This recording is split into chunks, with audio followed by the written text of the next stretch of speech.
राकेश त्रिपाठी जी, आपसे मैं शुरुआत करता हूं क्योंकि राहुल गांधी ने एक महाभारत छेड़ दी है और आप बीजेपी यानी आप लोग जब भी इस महाभारत में उतरते थे जंग के मैदान में, तो आपका जो पहला ब्रह्मास्त्र होता था वो होता था धर्म, दूसरा ब्रह्मास्त्र राम मंदिर, तीसरा हिंदुत्व। अब इन्हीं अस्त्रों से राहुल गांधी आप पे प्रहार कर रहे हैं। तपस्वी, पुजारी, शिव भक्त, कौरव, पांडव, क्या कहेंगे आप राहुल गांधी के इन प्रहारों का? देखिए, एक बहुत पुराना कहावत है, आधी छोड़ सारी को धाये, सारी मिले ना आधी पाए। ये तुष्टीकरण के एजेंडे पर चल रही कांग्रेस पार्टी अब हिंदुत्व के रास्ते पर चलने का प्रयास कर रही है। लेकिन ये चुनावी हिंदू है ना, ये चुनावी हिंदू की कलई खुल जाती है, क्योंकि बचपन में जब जिसने कार्टून देखे हो, जिसने बचपन में पोगो चैनल्स देखे हो, वो कैसे महाभारत को बता पाएगा। हमारा बचपन बीता है, हमने अपने बचपन में बी.आर. चोपड़ा की महाभारत देखी है, इसलिए हम जानते हैं कि बी.आर. चोपड़ा की महाभारत में कौन कौरव है, कौन पांडव है, किसने धर्म के साथ खड़ा है, कौन अधर्म के साथ खड़ा है। लेकिन धर्म के साथ राजनीति को लेकर के चलना, धर्मपूर्वक राजनीति करना और सेकुलरिज्म के नाम पर तुष्टीकरण करना, इन दोनों में बड़ा अंतर होता है। मुझे लगता है राहुल गांधी के सलाहकार शायद उन्हें कौरव और पांडवों की ठीक परिभाषा नहीं समझा पाए। संघ को लेकर के एक फोबिया है और इसीलिए राहुल गांधी जी संघ को लेकर के अनर्गल प्रलाप करते हैं। बेहतर होता कि महात्मा गांधी जी की तरह एक बार संघ की शाखा में जाएं, संघ को जाकर के समझे।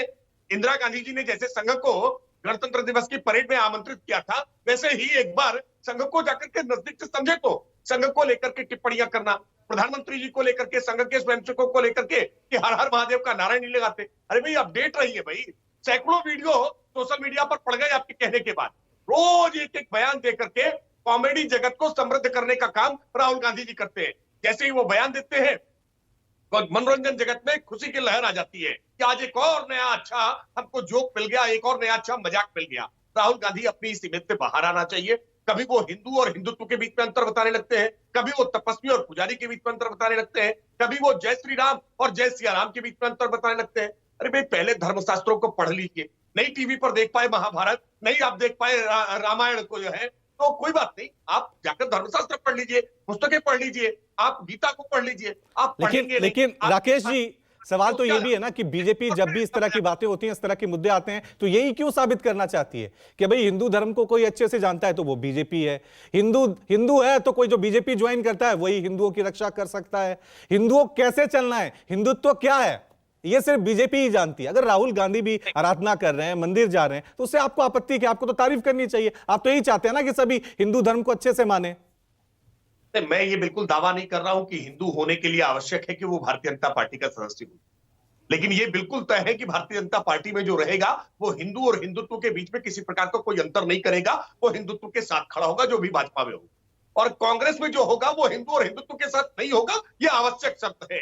क्योंकि अच्छा हिंदू बुरा हिंदू देखते हैं, वो हिंदू को भगवा आतंकवाद से जोड़ने का काम करते हैं। राहुल गांधी का स्वयं का बयान है कि जो लोग मंदिर जाते हैं वो लड़कियां छेड़ते हैं। यानी अलग अलग प्रकार से कैसे हिंदुओं को अपमानित किया जाए, कैसे मर्यादा पुरुषोत्तम भगवान श्री राम के मंदिर बनने में रोड़े अटकाए जाए, कैसे भगवान राम और कृष्ण को एनसीईआरटी की पुस्तकों में काल्पनिक पढ़ाया जाए। यानी एक पूरी सीरीज में ऐसे वक्तव्य है कांग्रेस पार्टी के तमाम नेताओं के द्वारा जो हिंदू धर्म को अपमानित करने वाले होते हैं, देवी देवताओं पर आपत्ति टिप्पणी करने वाले होते हैं।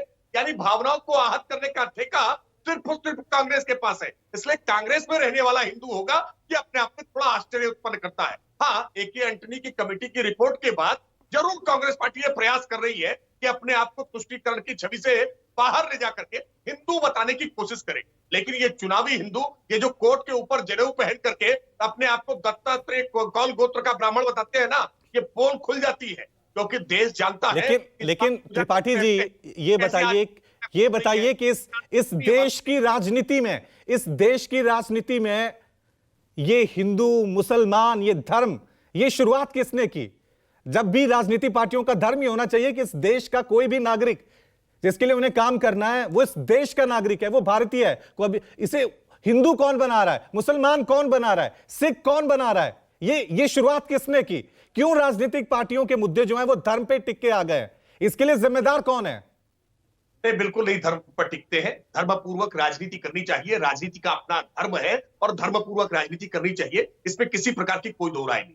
लेकिन जानबूझ करके आप किसी धर्म को, किसी मत को मानने वाले को अपमानित करने का प्रयास करेंगे, आप वोटों की गोलबंदी करने के लिए आप वोट बैंक बनाने का प्रयास करेंगे। क्या असम के मुख्यमंत्री ने जानबूझकर यह बयान नहीं दिया कि राहुल गांधी की जो दाढ़ी है वो सद्दाम हुसैन की है? क्या यूपी के इलेक्शन में 80 बनाम 20 का नारा नहीं दिया गया था? नहीं, 80 बनाम 20 आप उसको जाति और मजहब में समझने का काम करते हैं। हम 80% वोट परसेंटेज की बात कर रहे थे कि 50% से ज्यादा वोट परसेंटेज बीजेपी को मिल चुके हैं। हम 80% वोट परसेंटेज के लिए जाना चाहते हैं और विपक्ष 20% वोट में सिमट कर रह जाए, हमने ये प्रयास किया था। दरअसल देखने की दृष्टि कैसी आपकी है, हमारे कहे गए वक्तव्य को आप किस दृष्टि से देखते हैं, ये आपकी दृष्टि पर निर्भर करेगा, उसके आधार पर आपका नजरिया बनेगा। भारतीय जनता पार्टी सबका साथ सबका विकास, सबका विश्वास और सबके प्रयास, सबका साथ सबका विकास, सबका साथ सबका विकास। यूपी में एक भी मुसलमान को कोई टिकट नहीं। नहीं, टिकट नहीं, मंत्री बनाया है। आप देखिए, टिकट नहीं दिया है, मंत्री बनाया उसके बाद, और टिकट केवल विनेबिलिटी के आधार पर जाता है। जिस दिन भी कोई अच्छा, कोई भी योग्य नहीं मिला आपको दूसरे सबका साथ सबका विश्वास में। ठीक है, मैं अब जरा कांग्रेस की तरफ जाता हूं।